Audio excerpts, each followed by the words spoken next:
Hello and welcome to the Omen Path podcast, where today my good friend here, Dom, and I have got lots of things to discuss. First of all, Dom, how you doing, my friend? Yeah, very good, thanks. Just got back from the weekend.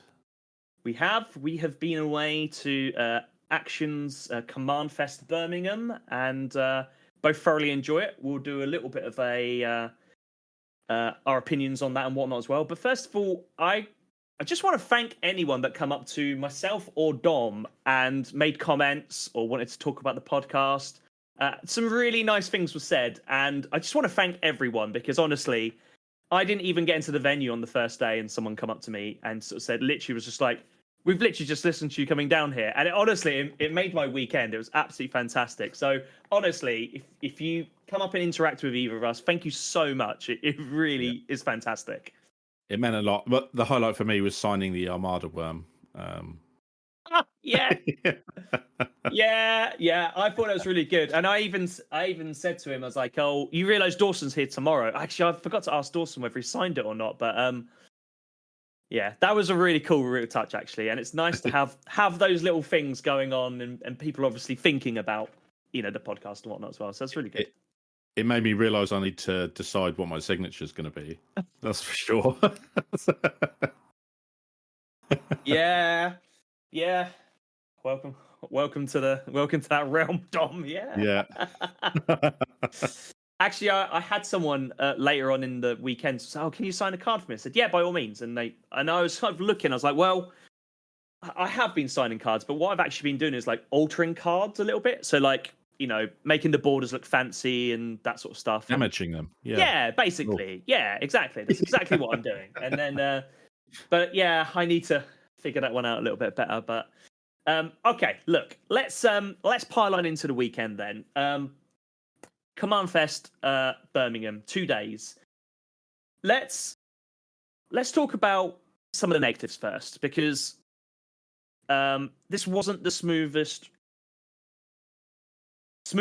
of these event being run that it has been, and I know lots of the reasons why, and I don't certainly want to speak, or I don't speak for Axion, but I think a lot of it can be explained. But the first thing I would kind of want to mention is that we had a message very early on. I don't know if anyone else out there did, but we personally had a message saying that the car parking wasn't going to be available, which was really it's a bit disappointing. And I want to definitely point the finger more towards the venue than Axion here, because I know they got a very, very short notice behind this. I know there's an argument for, or was it checked or anything like that?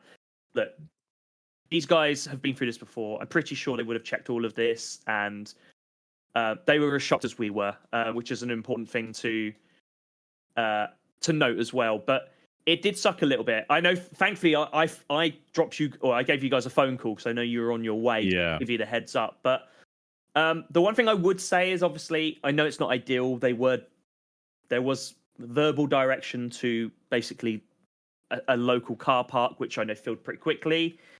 That was a little What bit.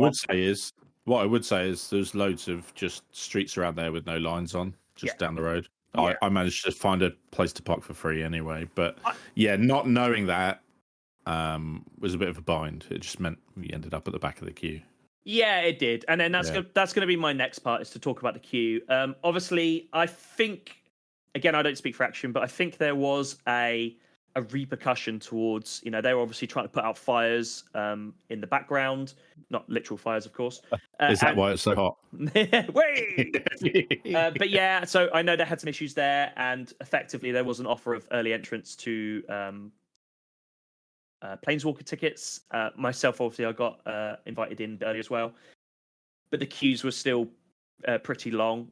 So it wasn't perfect, and I think they would definitely would have acknowledged that. I think the venue didn't help them, but I would say it was only on the first day as well. The second Sunday was plain sailing. You just went right in. Yeah, 100%. Yeah, I think I think it's safe to say that they definitely amended that, as well as the heat on the first day. Now they're a bit unlucky here as well, because so they had a cricket game at the same time which basically meant there was security issues, so we couldn't access the areas where the patrons or people watching the cricket and vice versa. The downside to that is that part of the top floor area where it's hosted, the doors couldn't be opened to go through the building, which normally cools it down a bit. And the aircon just wasn't really up to scratch, really. So it just wasn't on. No, so we were only got on late in the afternoon. I know it was told that the security guards said that it was on, but it's one of those things you're like, yes. I don't think that's on. But I mean, you can tell when there's either cool air blowing at the back of your head or there isn't, and there wasn't until very, very late in the afternoon. Yeah, I know some representatives from Axion were definitely working their hardest to get that amended. So it sounds like it did. It cooled down towards the end, so it sounds like that something happened. But that's a real shame because actually it kind of really, apart from those, I know there was a mix around in where certain events was going to be hosted as well. It was changed at the last minute. Other than that, I wanted to kind of get the kind of negatives out of the way because honestly, I think the event was fantastic. I know there was a lot of grumbling that maybe that the gathering events, the Mega Mod and the Pauper shouldn't have been held at the same time as the CommandFest, but actually, I personally like it like that. I don't think that was a problem because it was a different part of the venue, right? So it wasn't impacting the CommandFest version. I totally agree. I totally agree with that. I think it's one of those things where, look, when things start to derail in these scenarios, it's very easy that it's not just like one bit of rail you go off. Maybe it's a bit of two and all that sort of stuff. But look, did it stop the feel and the flow of the event? I don't think so. Not personally for me. I don't know. What were your initial thoughts, Tom? Obviously. Yeah. So this time I've been there as a creator before where we didn't really get many games in. This time I just went up with my friend Pete and we just met up a couple of others and we just jammed games the whole weekend. Yep. So we were just in the Commander Play area playing games all weekend, met some new people, played some games with them as well. It was good fun. And I got a lot of projects. Another thing was I gathered all my ticks at the end, but there's no giant card this time because the price of them went way, way up out of the strategy. So I could be wrong, but I think if you had a Planeswalker ticket, I think you can roll your ticks over to the next event. That's correct. I thought I heard that. I slipped them to someone with a Planeswalker ticket and they've rolled over, so maybe next time we'll get a giant card. Just on the giant cards, I know it wasn't giant, but did you see the smaller ones that were like thicker and plasticky? They were cool. And actually, I could have got one of those if I'd wanted with the amount of ticks that I ended up with a gold ticket. Yeah. And they're really cool actually. So there was options available, but by the time we had played enough games to get all our ticks, the prize wall had been decimated. So we thought, we'll just carry them over because we'll probably go to the next one. You know, these events are just really good. So 100%. Yeah, I definitely agree with that. Although we sort of started off by discussing some of the more negatives, what I would say is I think day 2 went very smoothly. Obviously, you could argue maybe the parking was still potential, but I feel like everybody knew at that moment in time. So having known it, we just went somewhere and parked. So. Yeah, exactly. I honestly, I know I have an association with Axion, but I feel for them actually because I know how hard they work to host these things. I'm sure probably the same as you, Dom. It doesn't matter whether you're organising a meal for friends or a local event. When something goes wrong, it's so difficult on the fly to have an answer, and you can't. No plan survives contact with the enemy, as they say. Exactly. So, but I just honestly, I think other than those sort of few things, I think this sort of went very, very well. So, I was there in terms of, I was there as a content creator. But I decided to do things a bit differently this time. I spent my first day recording. That was going to be my content day. I'm just in the middle of sort of editing that all up to do a showcase video. And then the whole idea of second day was, right, I'm going to play some games. But I'm going to talk about the first day first, because actually, I know we sort of spoke about this and you didn't really have a massive chance, but the marketplace was interesting. It shook up a little bit. They've got a few new different companies there. It was really nice and refreshing to see some different people there as well. Not that, I'm sick of seeing the other people. But actually, it was nice to see sort of almost. It seemed a bit like they were smaller companies trying to sell their crafts and their woes. And our friends were showing us that spin down, and my God, that was really cool idea. Actually, very very interesting. I tell you what, I think talk about having all the modern and pauper players there. Obviously, they're coming. They trade all their cards. Commander players come in and trade their cards for these other formats they don't want to play, so they're available for everyone. Yeah. So I think that was a major boon for the marketplaces there, because you've got players who don't want all these Commander cards will just trade them in, and then all the Commander players go, "Hoo-hoo." So it's high time. It is common knowledge. It's common knowledge, it is definitely common knowledge that exactly what you've just sort of said. The competitive players will rock up and they will basically get rid of their mid, low, and high value Commander cards because they're not going to use them. They are modern players. They are pauper players. They're standard Pioneer players, whatever their format may be. They don't want or need Commander focused cards. So they're going to be trading their Deadly Relics and all that sort of stuff, and the deflecting swots and that sort of stuff. So it's interesting because I noticed on the second day, obviously all that stock had then be pushed through, because towards the end of the first day, it was starting to look a little bit patchy in terms of what was available. But at the beginning of the first day, I swung by the Axion stand, and I was seeing all these cards being put back out, and I was like, "Oh baby, look at this!" And it was some really good stuff, actually. Did you pick anything in particular, or right? So this is the only thing I'm a bit disappointed about, because I had such a busy weekend. I didn't really get much chance to trawl through the cards. The only thing I really had my eye on, I've been after a foil version of Kinnan Bod of Prodigy and couldn't seem to find one. I've had a non-foil one, but I've got one of those. It doesn't really matter. That's the only thing I really had my eye on. But there were some really nice cards there, and I was very, very tempted a couple of times. But I've had my eye on a card. What's the artifact that untaps another artifact?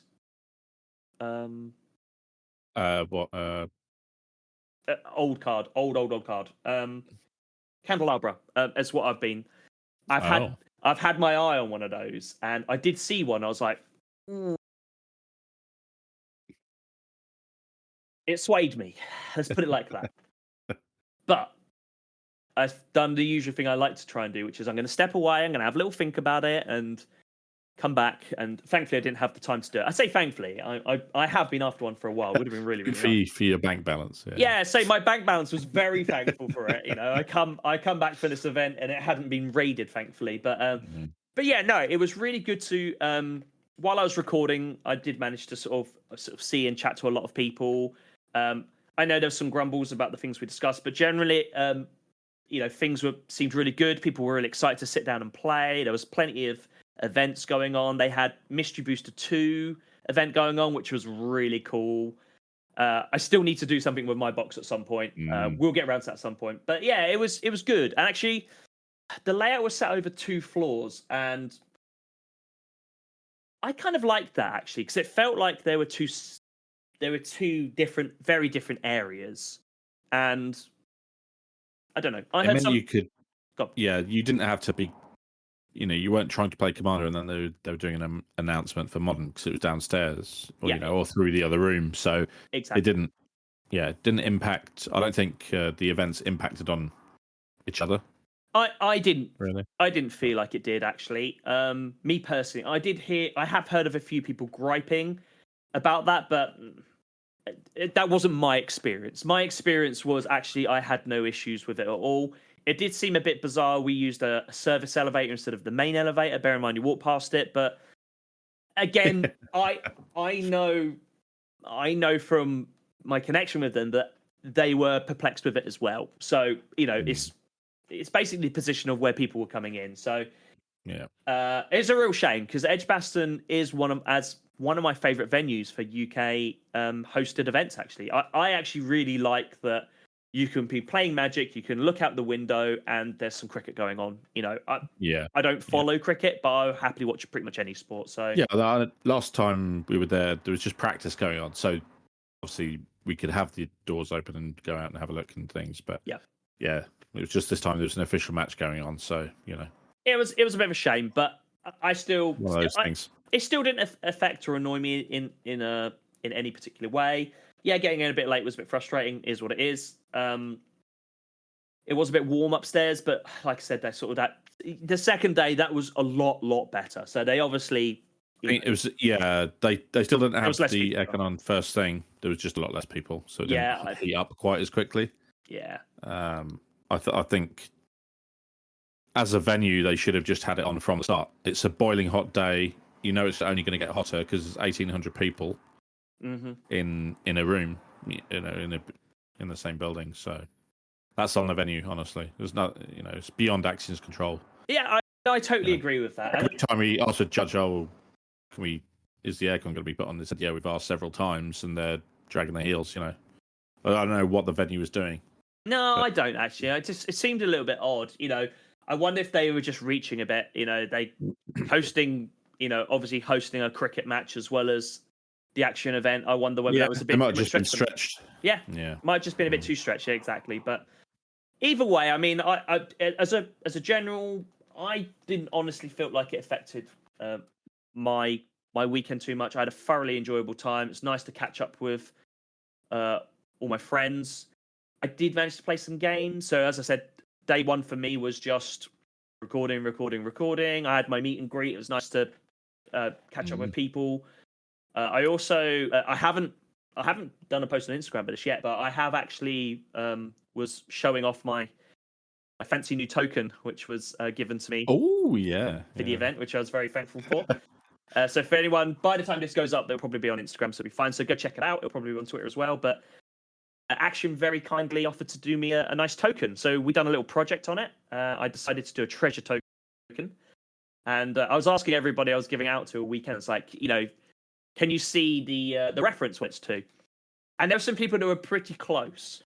And there was even one person, I even hummed the tune I'll hum in a minute, and they went, is this something to do with Zelda? And I went, yeah, it is, which is what the reference was. So for anyone that wants to go see it or wants to get a reference, in the old, I don't know what it's like now, but in the older versions of Zelda, whenever Link come across a treasure chest, he'd always like hang in it, and it doesn't matter what he pulled out, he'd always like hang it into the air, and there would be the like da da da da tune that would always go.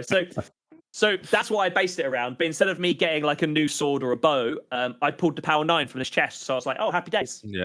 So I was pretty happy. But yeah, it was a really nice project, and massive thank you to Axion for offering it to me. To be honest, I was really humbled by it and really enjoyed working with them on it. There will hopefully at some point soon be some foil versions coming through, so I'm looking forward to that. But also, more importantly, if you flip on the back, cheeky plug here, there is a code ReallyPrettyMTG5 that gets you 5% discount at Axion. Ooh.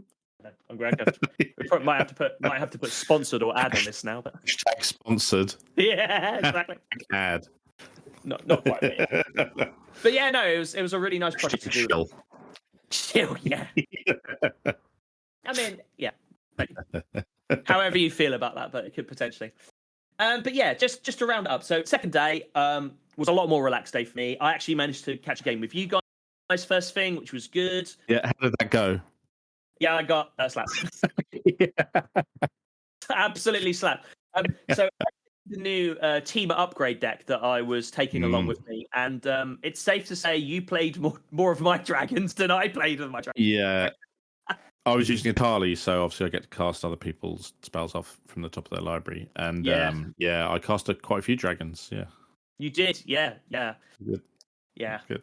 The thing that I would say about that is I don't think this is a reflection of the deck, because I ramped relatively nicely, apart from I foolishly held back a land. Oh no! And I should have put it down early, because actually what I wanted to do is I didn't tell you on this today. I held back that land because I could have played my commander earlier on.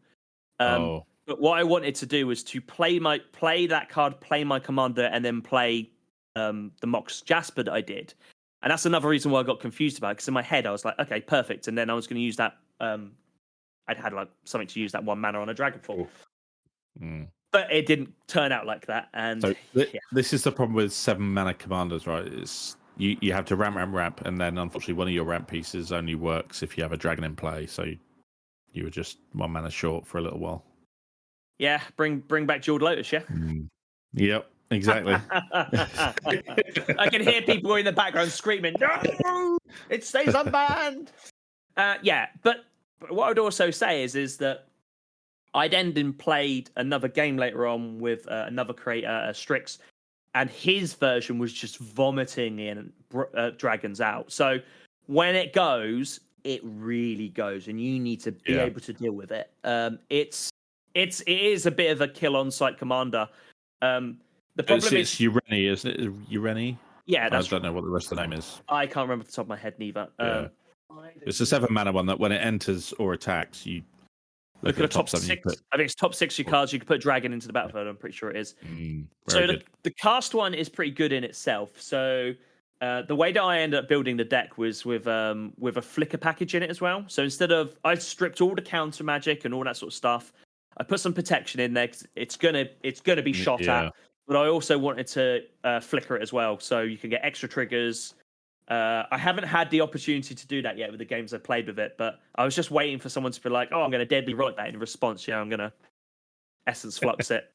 Oh, yeah. By the way, it's even worse. There's a trick. There's a trigger when it enters. Here we go. But yeah, no, it was good to get to sort of play some more games, all that sort of stuff. I actually managed to spend some time with the CDH UK guys as well and play some CDH as well, which I really wanted to do. I love playing CDH, and those guys are really good fun to play with. They're so inviting. I know there was plenty of new players there, or people that were outside of the community that just rocked up.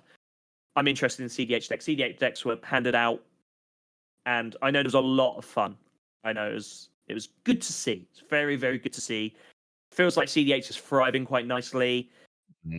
Yeah, no, it was really, really good to see. I saw an uptick in their Discord the day after as well. So yesterday I was checking it out.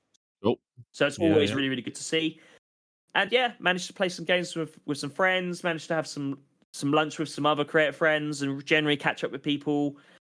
That's what these events are about. You know, as much as we talk about the games and the schedules for plays, it's about getting together with your friends, you know, close and far, and sitting down and enjoying the game we love and talking about it. So I feel like the weekend ticked all those boxes.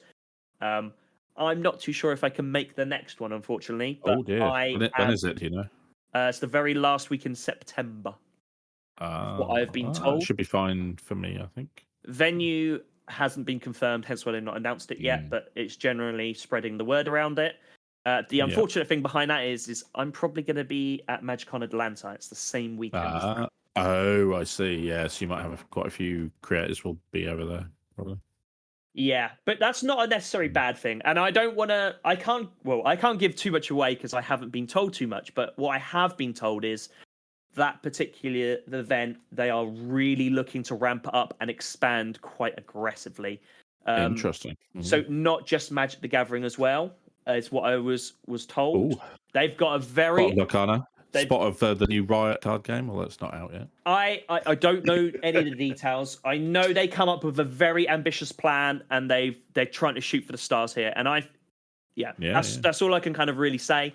It sounds really exciting, and I genuinely am a bit gutted I might miss it. But oh dear, make sure that's all right. Yeah, I'll take some footage for you. You'll have to step in. It'll be fun. You'll have to be really, really pretty Dominator for a while. Yeah. Yeah, no, it was generally a good weekend. Anything else you want to spot on about CommandFest? No, I would say just if you've never been to one, get yourself to these events. They're just a lot of fun. You get to meet new people. Everyone there loves to play Magic, so it's just a good way. You know that everyone there is there to have fun and play Magic, so... Just one last thing as well, quickly. So they also had, like they normally do, they have plenty of Magic artists there. And I would say, if you want to get cards signed, it's a really good place to go because generally the queues are a lot smaller than at the MagicCon. So I know... I can't remember if it's the last MagicCon or the one before. Magali was over, and her queue was always about 6 to 10 people. but it was so much better than any of the Magicon. So if you wanted to get cards signed, they're always a great place. You know, if you see your favorite artist that's going to be attending, I know they're going to be looking to expand that in the next event as well. So fingers crossed. But if you see your favorite artist there, that is the place to go, because you get great interactions with them. The artists are a little less busier as well. It means they've got time for you. Yeah, generally as a rule of thumb, I think they're a great place to go find your best artist to get stuff signed and whatnot, and get play mats and prints. There were some amazing prints there, by the way. My God, they're really cool. Cool. Right. So I just echo what you sort of said. Right. Next topic. We are going to be talking about the upcoming Final Fantasy set. Now, two things I want to mention here. First and foremost, Dom is excited as a child in a candy store for this. So he's going to be doing a lot of heavy lifting here, because unfortunately, I'm not as excited. And it's nothing on Final Fantasy, and it's nothing on Magic. I did play one of the games when I was younger, and I did thoroughly enjoy it. It never really caught me like it does other people. I know this set is going to be absolutely humongous. So what we're basically going to do is I've rocked up, and Dom's going to show me some cards. We're going to discuss them, and we're going to be reacting to them, and hopefully we'll take you guys along the way. This isn't going to be a full set release. We certainly don't have time for that, but Dom has done his best to cherry pick some fun cards. I've picked out some ones. The only game that I've really played thoroughly is Final Fantasy 13, because it was the first one that came to the Xbox. So I never had a PlayStation. So all of the older games I've still never played, but you can pick them all up like really cheaply now. They're all little sprite-based JRPGs. So. I remember the one I played. I think I want to say it might have been 7. 7. So that's with Cloud, Tifa, Sephiroth. No. I mean, I struggle to remember things that happened to me 2-3 days ago. You know this, Tom. So sort of 25, 30 odd years ago, I probably have definitely forgotten that stuff. There's at least 2 or 3 cards that I'm going to talk about that come from that game. So perfect. Maybe you'll recognise some. Excellent. Okay, educate me then, Don. Where are we starting? Okay, so I picked this one out especially for you because it has some magic words on it. Talk to me. It's Absolute Virtue. Mm-hmm. It's 6 generic, a white and a blue, so 8 mana total for an 8/8. It already. Yep. Legendary creature, Avatar Warrior. This spell can't be countered. They're the magic words. This is why I picked this out for you. So. I love this. Yeah, I love this. Do you know what I also like about this? Just reading this. Just sorry to interrupt. Yeah. Your opponent. You have protection from each of your opponents. I like that a lot. Yeah. So this spell can't be countered. Flying. 8/8, and you have protection from each of your opponents. Now, notably, this creature does not have protection, so dies to removal. Still dies to removal. As the ban team would say these days. Yep.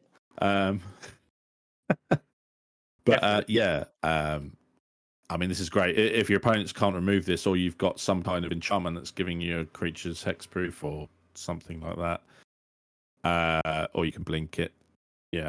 Can't be countered. So it's going to hit the board effectively, and if there's no answer, it's a flying 8/8. Maybe it's even your commander, and that starts hurting pretty quick.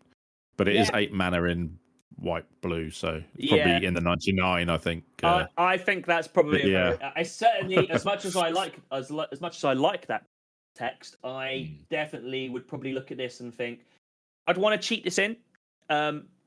Reanimate Esper Reanimator or something.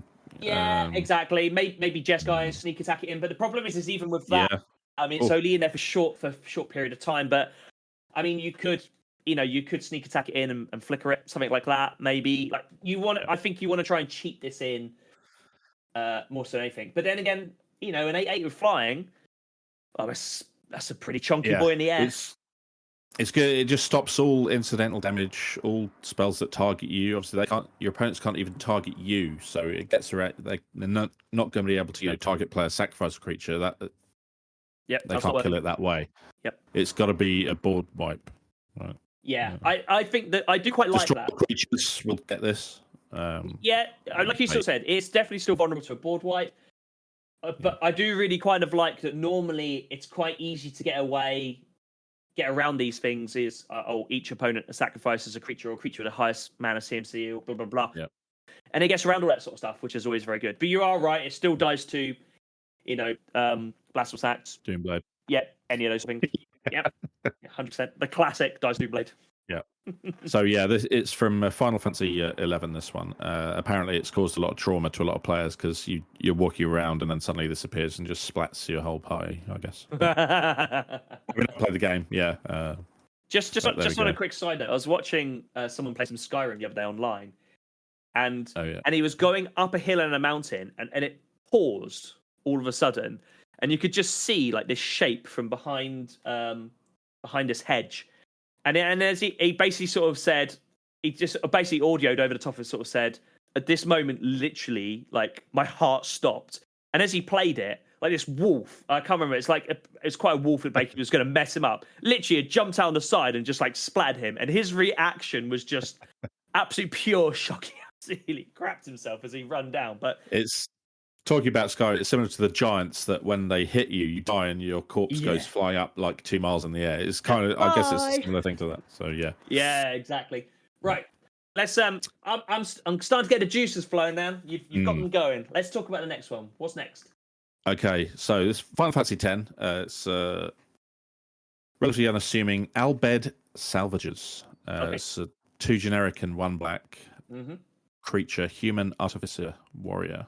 Yeah. 2/3, and but it's got some text on. So obviously everyone's seen a lot of effects like this, but this one's notable because it triggers for creatures on artifacts. So it's whenever this creature or another creature or artifact you control dies, target opponent lose 1 life and you gain 1 life. So it's it is targeted. So it's not a lot of modern versions of this will say each opponent, but yeah, this one you can laser down.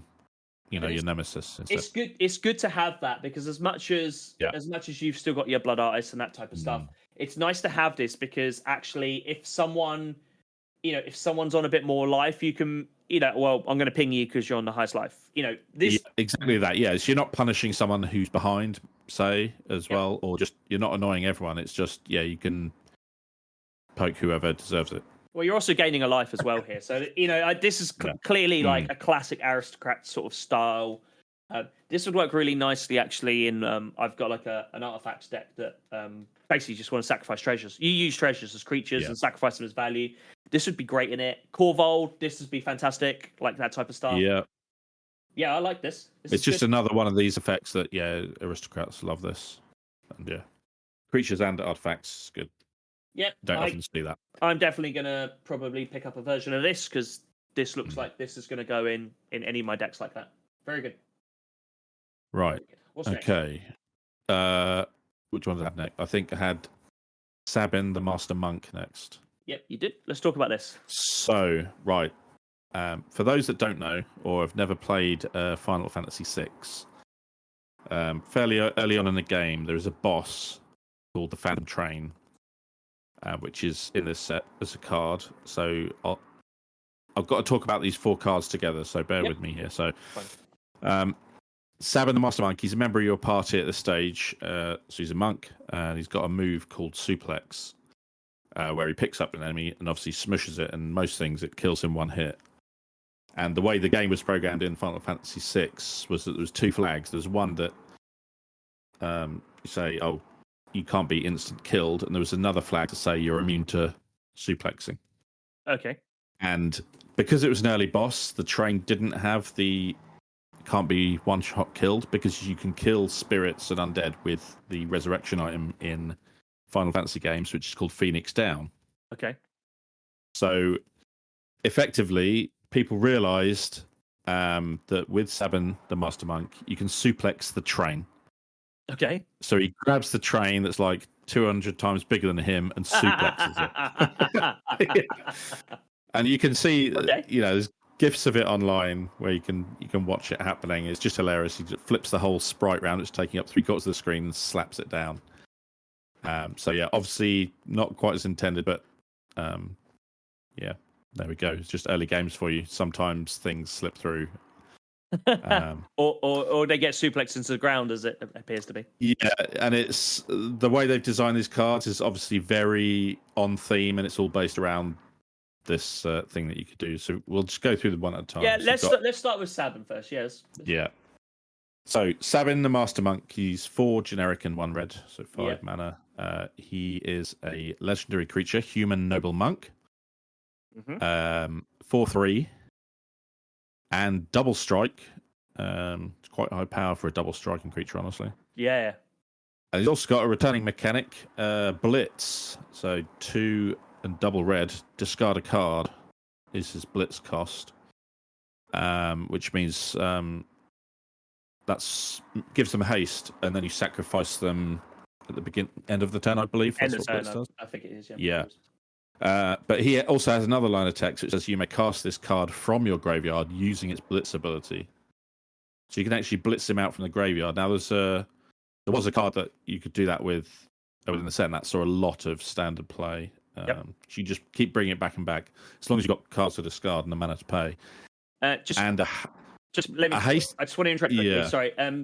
Blitz is if you cast a spell for its Blitz cost, it gains haste, and when this creature dies, draw a card, sacrifice it at the beginning of the next end step. So there's so you even draw a card. It's so a bit more value. Yeah. So you're actually getting the card back that you can then discard to cast. Yeah, exactly. Yeah. That's real good. Yeah. So a hasty double striking 4/4 is pretty nasty. If you don't have any block, isn't it? Yeah. That's definitely going to be slapping. That's for sure, isn't it? Double strike is always good. You're dead right. Having that. So normally you'd have, say, like a 2/4 with double strike, which effectively makes it a 4/4. But to have a 4/3 with double strike, I mean, I appreciate it's quite mana expensive. 5 mana for this is. You can cast them for 4, remember, and you can blitz them out for 4. Is what most of the time you probably end up doing. I think you're probably right. You need a blocker. But to be quite honest, I think this as a blocker is a fantastic blocker. And if you've got it in the right deck, you may even be able to give it Death Touch, Lifelink, depending on what other colours you're playing with. I think you're dead right. I think you're looking to blitz this out. I think you're looking to. It's a way to discard cards as well, which you might want to be doing, depending. Yeah, exactly. Playing, right? Yeah, I was literally about to say that. Actually, that could be a really nice way of doing it. But yeah, it's pretty good. I like the idea of it. Pretty cool. Yeah. Yep. What about next? Okay, so let's do the Phantom Train next. Yeah, we can do that. So the Phantom Train itself, it's 3 generic, 1 blacks, 4 mana artifact vehicle, 4/4. Yep. With trample, and it doesn't have a crew cost. So most vehicles have a crew cost. So you can tap your creature to crew them, and then they become creatures. This one has sacrifice another artifact or creature. You put a +1/+1 counter on this vehicle, and it becomes a spirit artifact creature in addition to its other types until end of turn. So that's very cool. I like. So this is a sack outlet. Yep. If you want a sack outlet, why not make a massive trampling creature while you're sacking all your things you want to be sacrificing anyway? Mm-hmm. So 2 things on this. First of all, we've already spoke about the Albion salvages.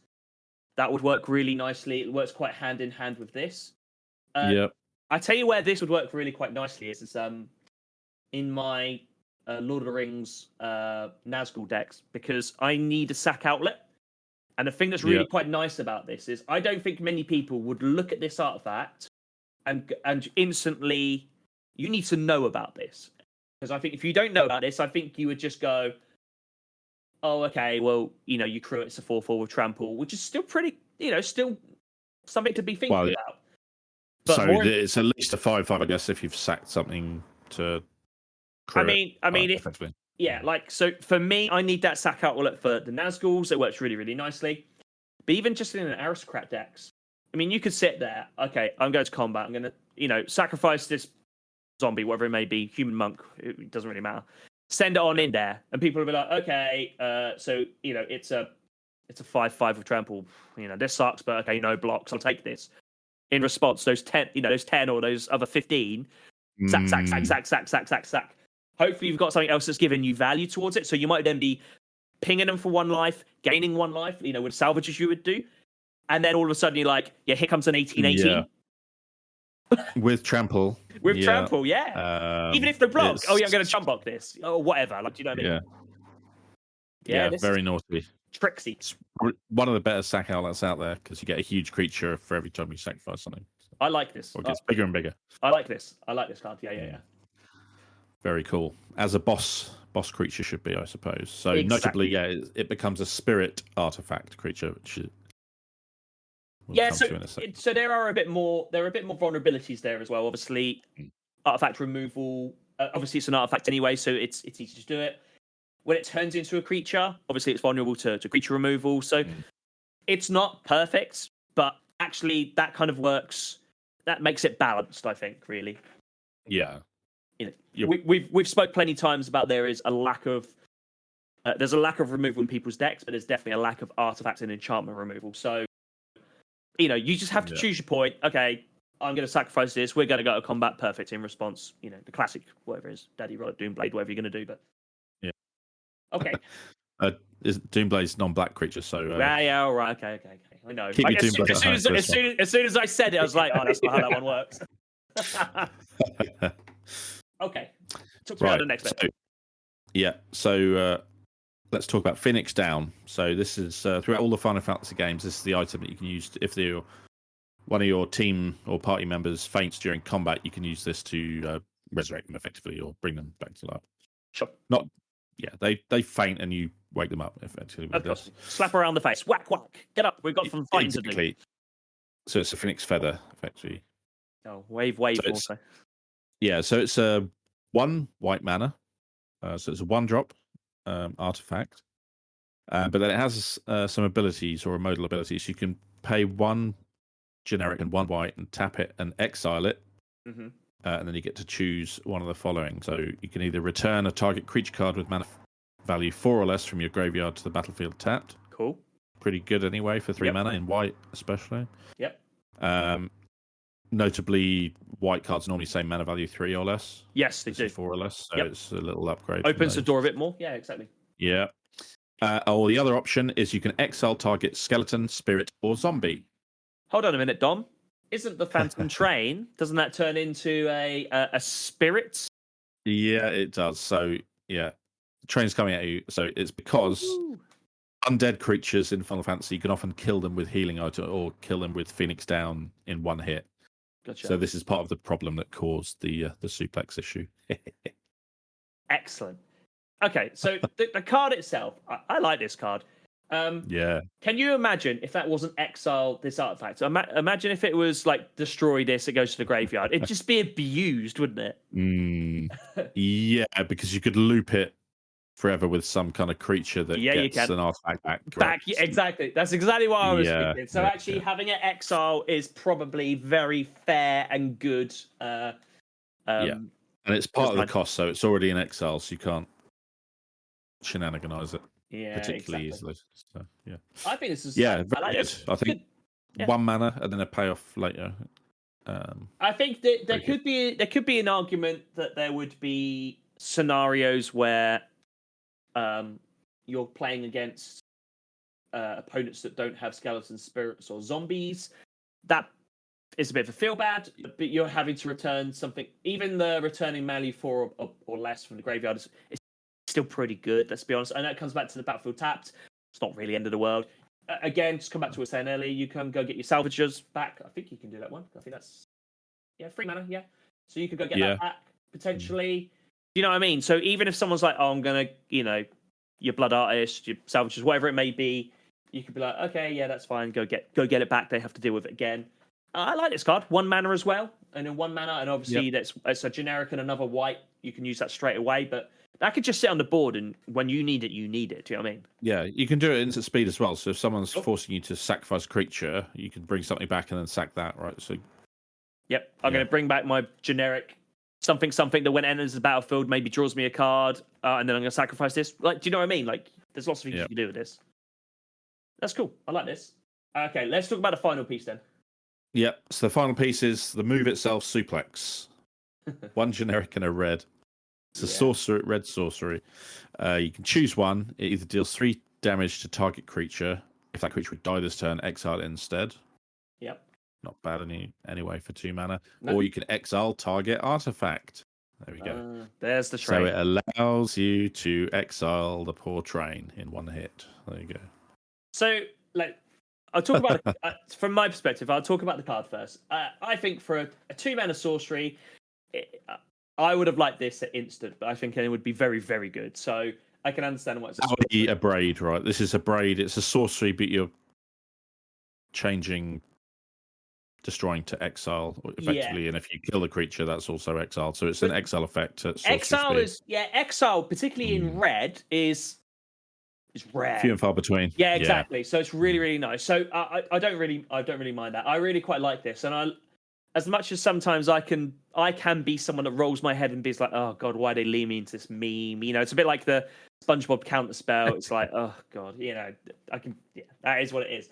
But actually, I kind of like this, and what this shows me is not only is there some good game design involved in this, but the person that designed this really knows their stuff. And as we know, Gavin Verhey's been leading this project, and I don't, I always gush at his design and stuff like that, but I mean, this man knows how to design Magic cards, doesn't he? Let's be honest. And he knows how to do it in the right way as well. Having all 4 of these cards tell a story that people who played the game will recognize, it's kind of cool. Yeah. I'm looking forward to I'm looking forward to there being the story about how someone played the Phantom Train and how it all comes together. Like, I would love to see all these things happen on a board state, because I now know about it, and I'm now going to be like, that's brilliant. I really like that. Do you know what? You've won the game. Let's scoop up and let's crack on. I mean, this could happen at pre-release. Suplex is a common, Phantom Train is an uncommon. So yeah, I like this. I like this a lot. Actually, I wonder whether Suplex will see much playing Pauper or not. Actually, exiling is important, I guess. Exile's good. Yeah. There's times when either an artifact, there's artifact decks in Pauper, and there's sometimes you need just creatures, you need them to disappear. That'd be interesting. Cool. I enjoyed that. Cool. What's next? Yep. Right. So back to individual cards now. So I picked this one out because I just love equipment, and they printed finally an equipment Titan. So Titans normally 6-mana 6/6s, and they have a kind of big effect on them, like Grave Titan, Primordial Titan, all of these kind of cards. Sure. This one is very notable because it's legendary, so you could have this as a commander if you really wanted as well. So it's Gilgamesh, Master at Arms, 4 generic and 2 red, from Final Fantasy V. It's a legendary creature, human samurai 6/6. Whenever Gilgamesh enters or attacks, look at the top 6 cards of your library. You may put any number of equipment cards from among them onto the battlefield. Yeah. Put the rest on the bottom of your library in a random order. When you put 1 or more equipment onto the battlefield this way, you may attach one of them to a samurai you control. Well, okay, he's a samurai. So you're going to get, hopefully, if you don't whiff, you get at least 1 equipment and then gets to equip it to your 6/6. I mean, it'd be pretty good if you're, you put a Colossus Hammer or something like that, wouldn't it? Yeah. The fact you're putting all equipments from among those 6, I mean... Yeah. It's magical Christmas land, but who knows? You might get all 6, and then... I actually... so we were just talking about this card before we started recording, and I've been thinking about this card, actually, weirdly enough, and I think this might go quite nicely in my dog meat deck. Because I think that may be a nice little Brucey bonus. It's very easy to sort of people be like, okay, dog meat's quite intimidating anyway, and it can get wild real quick. This could, you could end up turning this to 11, and I mean, you're probably not going to hit with all of those 6 cards, but you hit with 2 or 3. Oof. Yeah. So this is like your top end creature in an equipment deck, I guess. 100%. It's a 6/6. Any piece of equipment on this thing is huge, becomes difficult to block, and very cool. And you get this effect again when you attack. So you attack. Yeah, yes, it's a double. Right. You get this thing. It might get even huge. Yeah. Or even bigger, or some other effect like Death Touch when it attacks as well. If you get another trigger. So very cool. I want to kind of mention this moment in time. Not that the others haven't been, but I know we're about to hit some more cards. But this art style, the alternative art on this is is very cool. It's starting to really lead into a style of art that I really enjoy, actually. So I'm starting to get a bit more excited about this art style now. Yeah, almost all of these cards have alternate arts, and there's a lot of kind of classic art, or I want to say concept art from the original games that you might recognize if you played the originals, or flicking through the manual. That's nice touch. Yeah, very cool. Awesome. So yeah, Equipment Titan. There we go. That's pretty cool. Should we move on to the next one? Yeah. So the next one is it's just a funny card, really. Instant Ramen. Oh yeah, it is. Just a cup noodle. Just a cup noodle. So yeah, Instant Ramen. It's a 2 generic artifact food with flash. When it enters, you draw a card, and just like a food, you can pay 2 generic, tap it, sacrifice it, and gain 3 life. I like flash. 2-drop artifact. Yeah, I like the flash on this. I mean, it's instant, but do you know what I mean? That's cool. It's instant ramen. It is literally instant ramen. Instant food. There you go. I mean, I think this isn't a bad way. Your opponent's end step. Oh well, I've got this open mana here. I've got nothing to do with it. I don't need to protect anything, or I don't think it's gonna be any attraction. Well, I'll draw a card for my next turn. Or more importantly, well, you can do that. You can just lay around, and when you need 3 life, off you go. Yeah, it's cool. It's a cool little addition. There you go. I don't mean this isn't breaking. This isn't going to break any games, but I think it's a nice little thing. You could. Sure, there's ways you could flicker this. Card draw engine. Yeah, it's when it enters, draw a card. So Flicker decks love this, probably. Yeah. Yeah, I don't think it's yeah. Cool. Very cool indeed. There we go. Nice little fun one. Right. Oh, baby. Okay, here we go. So, right, the next one I picked out, for those of you who played Final Fantasy VII, you'll know this creature. It is Genova, Ancient Calamity. This artwork looks really, really cool, by the way. Like, yeah. Like, this is a bit more, like Japanese anime, like cartoony. But I really like this. This is very, very cool. Very cool. So, for those of you who haven't played the game, so Genova the Ancient, it's there's a race on the Final Fantasy VII planet. There was a race called the Ancients, and in ancient times, thing crash landed on the planet, like similar to the Thing, right from the movie The Thing. That is Genova. It killed most of the Ancients. Then it got frozen in the ice. Okay. And the story of Final Fantasy VII is they find this thing in the ice, and they think it's an ancient.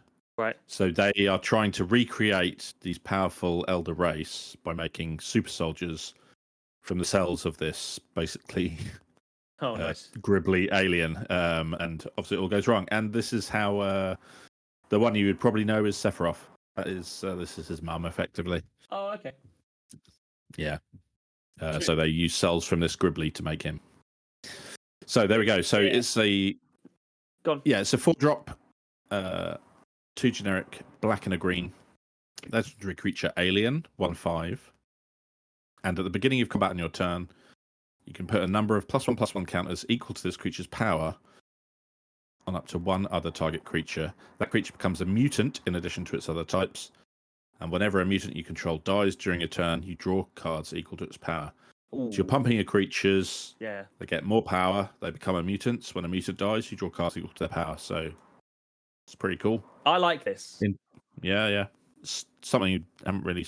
Well, I guess... Yeah, not really seen before, I don't think. So, the reason why I like this is there's a number of reasons. So I'm always thinking... not outside the box, but I'm always looking for legendary creatures that sort of take me, particularly in these colours, because I don't often play these colours together very, very often. I sometimes play a bit of Sultai. It's got blue, of course, dirty blue mage. But to have these colours just like this, normally when I sort of read a card, it's either... it doesn't always lean towards my natural state, which is normally I want something that's going to draw me cards. But the thing I really like about this is that obviously you're making your mutants bigger. Fine, that's great. But more importantly, when the mutant dies, during your turn, you draw cards equal to its power. So you're going to want aggressive creatures, Yeah, you're going to... exactly. Low toughness, so they end up dying and you draw a bunch of cards. And yeah, I mean, green-black, there's a lot of ways to put counters on creatures. I actually wonder, go with me here, I actually wonder whether you could use this as a shell for building like an elves deck or something. Low to the ground, get on in there nice and quickly, ramp quickly. Yeah, I guess so. Yeah, I mean, if you can pump this creature's power, your creature can end up huge, and then. Well, green's got plenty of enchantments and plenty of ways of putting plus one plus counts on creatures or doubling creatures when they go to combat. Do you know what I mean? So, and then sacrifice them to your Phantom Train, and then there we go, draw some cards. That's exactly what I was about to say. Exactly. Do you know what I mean? It's coming full circle. No, this is cool. This is really, really cool. And I just want to iterate again. This artwork is really cool on this. I like this card. I like this a lot. Yeah. Good stuff. Cool. There we go. It's a little Final nice. Fantasy 7 card there. So the next one I picked is from the game that I've played. The only one I've really, truly played the most is Final Fantasy 13. Mm-hmm. And it's the main character. It's Lightning, Army of One. Oh, yeah. Okay. Talk me through this. So, she is a one generic, a red and a white, so 3 mana, legendary creature, human soldier, 3/2. Yep. It's got the first keyword is the most important: first strike, trample, and lifelink. Baby, first strike's pretty good. Very good combination of keywords there. Yep. And she also has, so they called it stagger, which is the main mechanic for the Final Fantasy game, where you focus your attacks on a single enemy, and they get to a point where they get staggered, and then they take more and more damage the more you attack that single. That's cool. That's what this effect is named after. Oh, I like that. That's cool. So it's whenever lightning deals combat damage to a player, until your next turn, if a source would deal damage to that player or a permanent that player controls, it deals double damage instead. Oh, yeah. And this is if a source. This is if you're playing a multiplayer game, you hit someone. So say you're attacking with a bunch of creatures. Okay, she's got first strike. She's going to deal damage. And then the rest of your team is going to deal them double damage. Yep. And then the player to your left, if they attack the same person, all of their creatures, everything they do will also deal double damage to that permanent or player. So you can. I feel like this is. You're not going to want to get hit by this. So before we started recording, we were talking about this one as well, and you interestingly said to me this would be a great card in Winota. I 100% agree with that. This is horrible in Winota. I think this is nice in Arabella as well. So I've been playing quite a bit of Arabella recently, and I think there's one thing that's quite scary about an Arabella attack is when you're starting to get to a point where you're taking big damage, but when you're doubling the damage, like, so I've got things like Fire Emancipation in, and the creature that doubles your damage as well from Fraction Orbit 1. But this is a really nice one as well in Boros as well. Yeah, this is cool. I like this card a lot. Yeah. I think the fact it's not just your stuff, it's all of their opponents and everything. Yeah, exactly. Yeah, that's really cool. I really like this. This is a really nice damage multiplier, but it's also, so it's not just like it's got a bit of punch to it. Do you know what I mean? Like first strike, trample, and lifelink. Man, that is awesome. Yeah. That's really good. She's only a 3/2, but a lot of time on turn 3 or early, she's going to get some damage through. Yeah, but Dom, it's only 3 mana as well. So that's a lot of keywords. That's a lot of keywords for 3 mana, and it's a 3/2, and there's a lot of things. It could be pinged twice and she'll go down, but still, that's a lot of punch for 3 mana, I think. A 3 mana 3/2 with first strike and lifelink, even without the trample, is a good blocker, right, against aggro. I agree with you. Yeah, 100% agree with you. Yeah, this is cool. I really, really like this card. Yep. You found all the good ones. Yeah. So we'll stay on Final Fantasy 13 for one, because I've got to do Lightning's little sister, Sarah Farron. Farron. She has a son. So for those of you who don't know, in the game, there's a bunch of machine gods, and they curse the humans with quests to do. And if you don't fulfill your quest, you get turned into a crystal. So that's basically the story behind what happens to Sarah in Final Fantasy 13. Okay. So she is a 1 generic, a green and a white, so 3 mana, legendary creature, human citizen, 2/2. Right. And she's definitely a good, cool support card for decks like Sisay. Absolutely love this card. It's the first legendary creature spell you cast. Each turn costs 2 less to cast. At the beginning of combat on your turn, if you control 2 or more other legendary creatures, you may transform Sarah Farron. Yep. Like you said, and Cisei's going to love this. So then she transforms into her crystallized version. Yep. Single tear rolls down your cheek. Into a legendary artifact. And the first legendary creature spell you cast each turn costs 2 less to cast still, but legendary creatures you control get +2/+2. Pretty good. Pumping, yeah. If you care about legendary creatures, then yeah, that's pretty hefty buff. This would be good in Joda, that type of deck. Legendary any deck that runs a lot of legends. It's been a few in recent years. It's like the Abzan commander that cares about legends as well. I mean, realistically, if you're playing a legendary creatures matters deck, you're going to have quite a few of these. So getting this to transform is pretty easy. I would say it's not too difficult. Particularly if your first legendary creature of each costs 2 less to cast.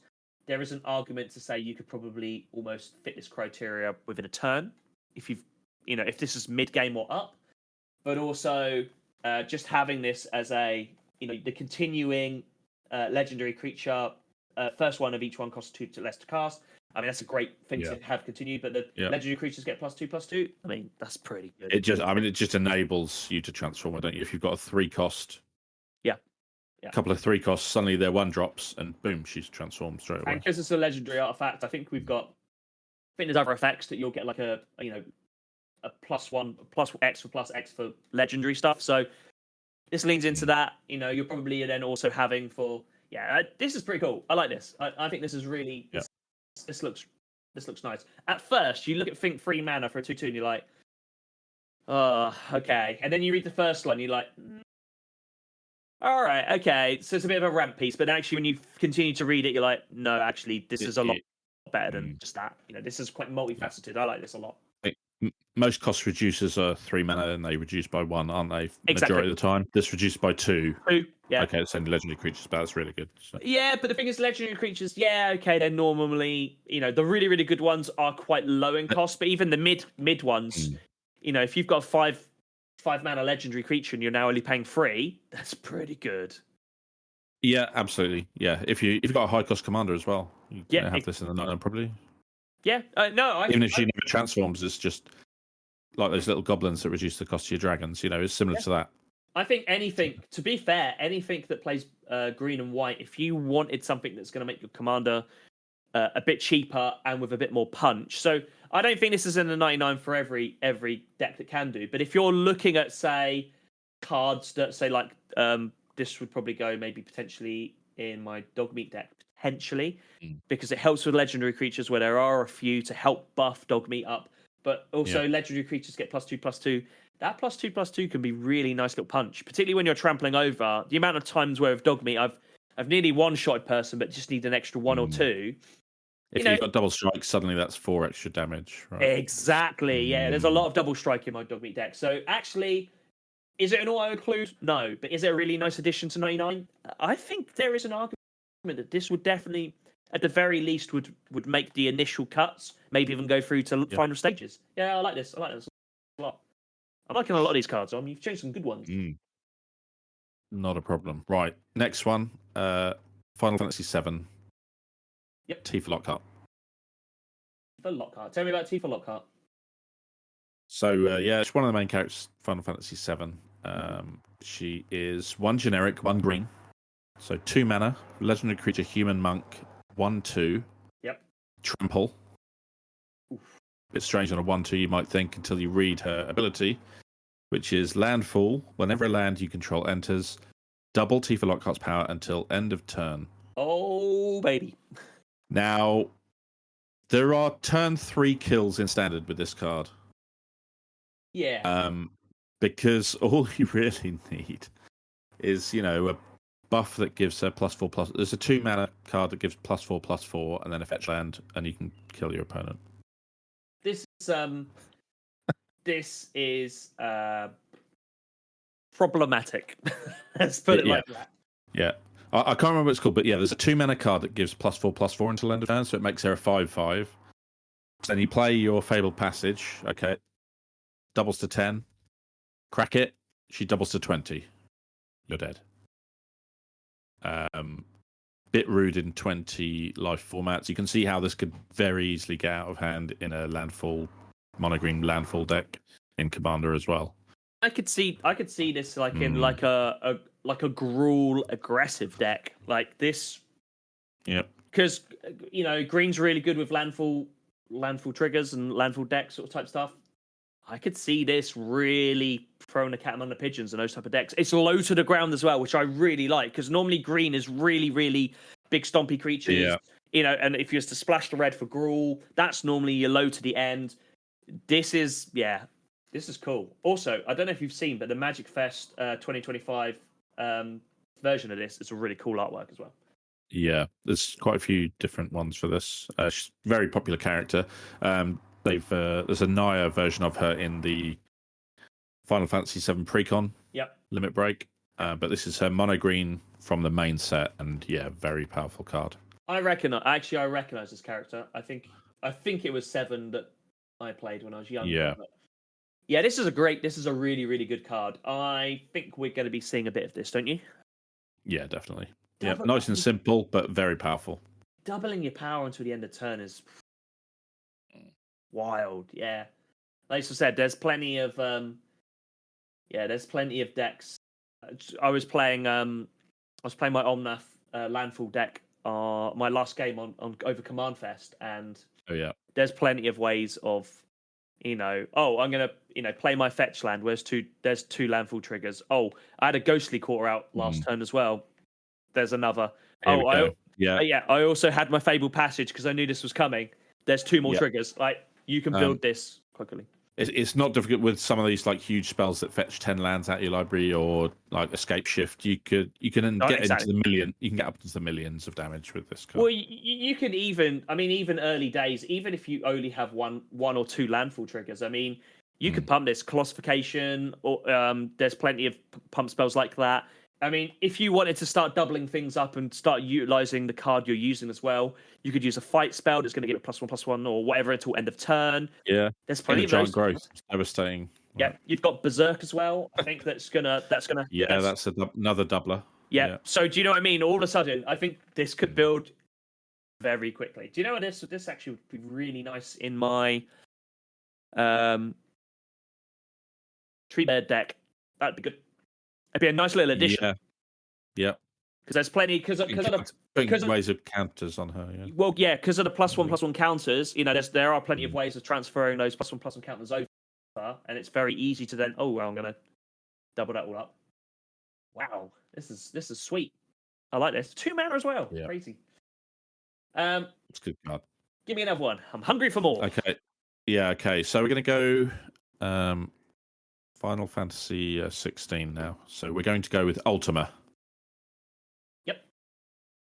So this is a 3 generic 2 white 5 mana sorcery. Destroy all artifacts and creatures. End the turn. Boom. I love this. You might think, 5 mana board wipe, unplayable. But the end the turn text does so much heavy lifting here. End the turn. It honestly makes it one of the best board wipes ever. If you got, I'm sure plenty of you out there have died to, you've got into a position where someone's got a Blood Artist, and if the board wipes, you're all going to die. No. Play this. Everything dies. Forget all your triggers. The turn is ended. They're all exiled from the stack. See you later. This is nice. And actually, so where I see this actually is I'm always looking for good interactions or good board wipes for like in Azorius. And the one thing that is you can make work quite nicely in Azorius is you can you'll play cards that means you can cast sorcery spells at instant speed. This would be sweet to play at instant. Yeah.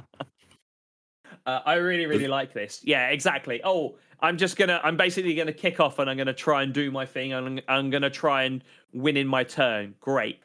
And look, I appreciate giving sorcery instant speed is difficult jump for in itself, but it is doable. and that end of turn is pretty good. You know, that's so. Yeah, there's numerous ways to abuse this as well. So you've got like Chance for Glory is a Boris card, 3-mana instant. Yep. So for those who don't know, it's creatures you control gain indestructible. Take an extra turn after this one. At the beginning of that turn's end step, you lose the game. Yep. Yeah. So done. You could suddenly give all your creatures indestructible, then play this. Yep. Everyone else's board is wiped. You get an extra turn to murder them, or you can play this in the extra turn to not lose the game because you end the turn before the end step. The thing is, as well, is we are in an era now where obviously 4-mana board wipes are premium. 5 mana actually is a bit more typical. Seems like the new normal. Yeah, exactly. And I understand why 4-mana board wipes are, they're pretty heavy lifting. But this is not just creatures. This is artifacts as well. So you're doubling up on that. But that end turn, you're dead right. That end turn is just sweet. Again, so you're going to be crying if you've got a board full of creatures and artifacts, and you've got your poor little Albed salvages. You think, oh well, now I've got the board. I'll hose them down with my triggers, and then someone plays this, and you're crying. So in my the treasures deck that I was telling you about earlier, this hoses me because not only does it wipe creatures, it wipes the artifacts, which is basically what's going to be my creatures. So yeah, because I want to wipe the board with creatures, so that's fine. But artifacts, no, they are my creatures. This is this is a fantastic card. Also, again, this is really cool artwork. I love this. Some really sweet flavor text here as well. Witness my creation. Nice. Yeah. That's gonna be pretty flavorful, I think, isn't it? Yeah. So that will lead nicely into Ultima. This is a legendary creature card. So it's Ultima, the Origin of Oblivion, who's obviously from the same game as caused that board wipe to happen effectively. Sure. And he's 5 generic legendary creature, God, 4/4. So he's colorless. He's legend, which you don't see very often, honestly. No. So he's flying. Whenever Ultima attacks, you put a blight counter on a target land. For as long as that land has a blight counter on it, it loses all land types and abilities and has tap to add generic or colorless mana. This is actually not generic, it's colorless mana.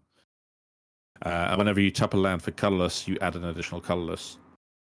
So actually, if you're looking to build a colorless deck, this guy's pretty good, honestly. And you can turn off other people's... That's exactly what I was about to say, yeah. Ball coffers, you name it. Yeah, yep. Urborg, no, forget it. Yep. Loses all abilities. Yep. Yeah. This is turns off those pesky utility lands that are doing too much work. Yeah, 100%. Yeah, exactly. That's exactly. I had to just double check and read it that it wasn't target land you control, but it's just target land. So you're dead right. Someone's out. They've been problematic. Elves have been problematic. They got their Gaia's Cradle out. Whatever. Blah blah blah. No, thank you. Not today. Yeah. You can either put the blight counters on your own. Yep, you can do that as well. Lands to ramp. Which is effectively what it is doing. If they don't tap the generic, I guess. But yeah, I mean, whenever you tap a land for, generic. So if you've got, is it wastes? Like this is just sweet. Doubles your mana. Doubles your mana. I mean, most of your lands should be wastes or utility lands that tap to add colorless anyway, shouldn't they? So it's nice. Yeah, most of the time you'll be using it to upset your opponents. Yeah, but I this is nice actually, and this could be. I'm always a bit funny. Well, not funny, but I've never looked at sort of like colorless commanders and gone, yeah, this is a bit of me. I mean, obviously the Eldrazi one looked like good fun. Eldrazi's are just, they're great. There's nothing better. At the moment, it's kind of Eldrazi or nothing, though, isn't it? So, yeah, but this gives other it's a nice options. Alternative. And it gives you double mana to cast those Eldrazi. That's exactly what I was going to say. Exactly. This could be, this could be a really, really nice one as well. I like this a lot. Again, there's another alternative art that's very, very cool. Very sort of I like that. Like that a lot. Cool beans. Right. I feel like a little dessert. I feel like a little just to finish off the end of the meal. It's been a delicious banquet, Dom, but I just fancy that little sweet little chocolate at the end. Yeah. Do you get when you ask for your bill? What are you going to give me? This is one of the favourite cards that I've seen so far from the set. So it's Zodiac Umbral God from Final Fantasy. what's that? 10, 14. 5, yeah, 14. So he is 5 black mana, so 5 black mana pips. Yep. Legendary creature god 5/5. Indestructible. Okay. Keyword. That's pretty good. When Zodiac enters, each player, including you, sacrifices half the non-god creatures they control of their choice, rounded down. Okay, you're decimating half of everyone's board. And whenever a player sacrifices another creature, you put a +1/+1 counter on Zodiac. Hello. Now this creature every time is going to be huge in multiplayer. If everyone's only got 4 creatures, that's still 8 counters on this, and it's already a 5/5. Yep. So you're into 2-shot territory from commander damage. It's indestructible. Yep. Yeah. It doesn't have any evasion, but it suddenly becomes a must block, and you've just lost half your creatures. This is problematic, isn't it? Not looking good. No. So another feature of this card, if that wasn't good enough, because it has 5 black mana pips, obviously there's a lot of black cards that care about devotion. Gary, the Grey Merchant is the obvious one. Nykthos. Yep. Cabal Coffers. Oh, no. Yeah, Nykthos. I was thinking Nykthos. Yeah, Nykthos was right. So if you run Nykthos in this straight away, you're up mana. If all you need to do is play your commander. Free commander. Sweet. Well, very cool. It's probably mono black only, unless you're. I agree with that. Unless you're resurrecting this or reanimating it somehow. I think. This is nice. It's when it enters, you don't have to cast it. Yeah, so... I think you're right. I think you're either got this in the 99 and you're cheating out of your graveyard, or you are probably like a mono black control shell, and you are using this effectively like a board wipe. You'll have your Toxic Deluge and that type of stuff, meet the Hook Master to help with creatures. But yeah, this is pretty good. Where this does work potentially quite nicely, actually, would be what's the mono black legendary creature that's nasty when you sacrifice. What, Tergrid? Yeah, Tergrid. Yeah. Yep, that's pretty. This is horrible in Tergrid. Yeah, yep, it's pretty mean. You're going to get control of half of everyone's creatures, but they get to choose. They do. They do.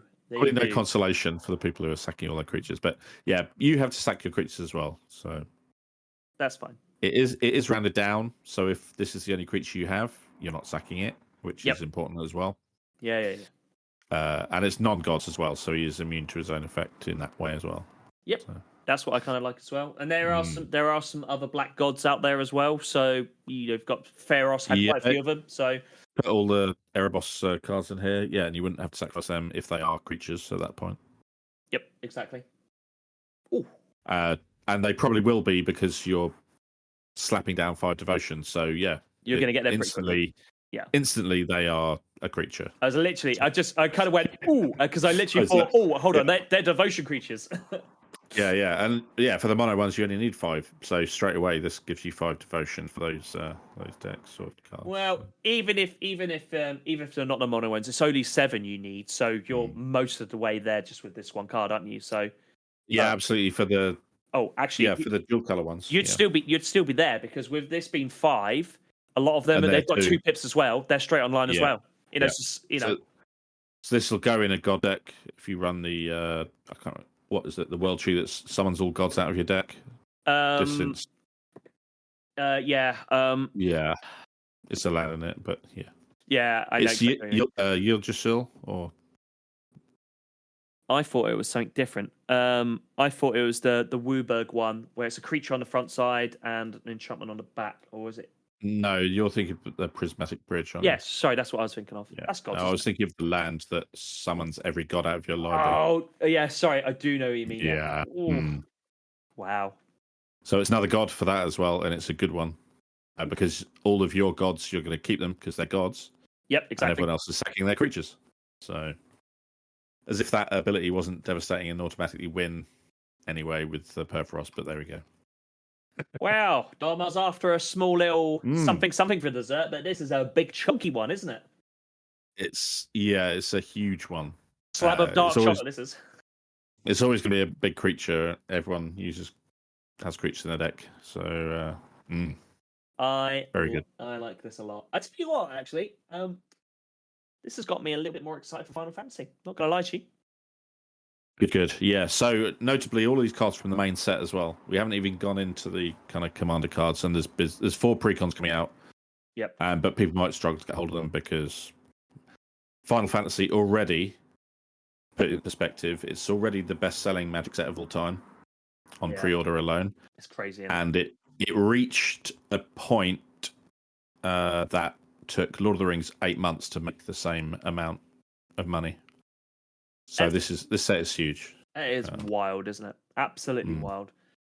Look, it's going to be a popular set, and obviously, if we haven't mentioned already, this is going to be a lot of this is going to be standard legal as well. So we're going to be all of these cards will be. Yep. We're going to be seeing quite a bit of this, and be interesting to see how it lands, how it plays. I've enjoyed some of the artwork quite greatly. Actually, there's been some very, very good. It's got a little bit of the Kamigawa feel to it, just not quite the more the trad side of Kamigawa, not the I can't remember the style they call it, cyberpunk style sort of thing. Yeah, but some of the colors are very much like it. Like this card's a great example about it. I'm seeing the alternative art version of it as well, with sort of like it looks like these pink sort of things slamming down. Looks great. There's a lot of cool alternate arts. There's also in the set there's a huge bonus sheet of reskin cards as well. They're, I think, almost all of the moments from the game. So some of them look a little bit CGI, but people who played that game would probably recognise the scene. Sure. And there's a lot of very good cards that they put on this bonus sheet. But it'll be interesting to see how difficult they are to obtain, because there's so many of them. They might be quite rare.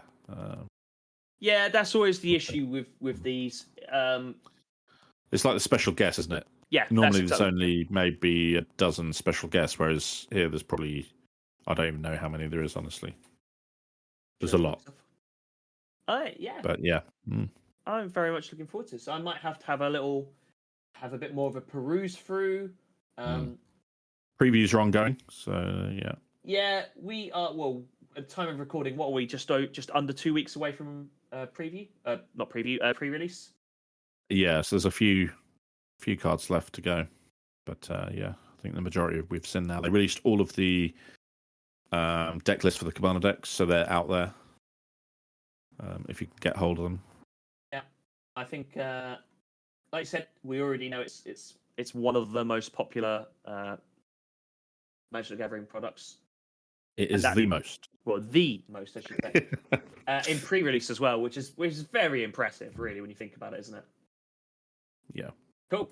You're attending a pre-release for this, I presume? Yeah, 7th of June on the Saturday at Langdon. I'll be there. Days. I don't know what I'm doing on the weekend. I know I can't do anything next weekend. I might actually be available. I might pop down if there's... I would book it now if I were you. Yeah, I think that's going to be... might be sold out already. Well, I saw someone in one of the groups I play with who is a Commander player. Even he sort of said, I might turn up for this one. It sounds like it'd be good fun. So that's so if you do turn up to a pre-release, you can get a D10.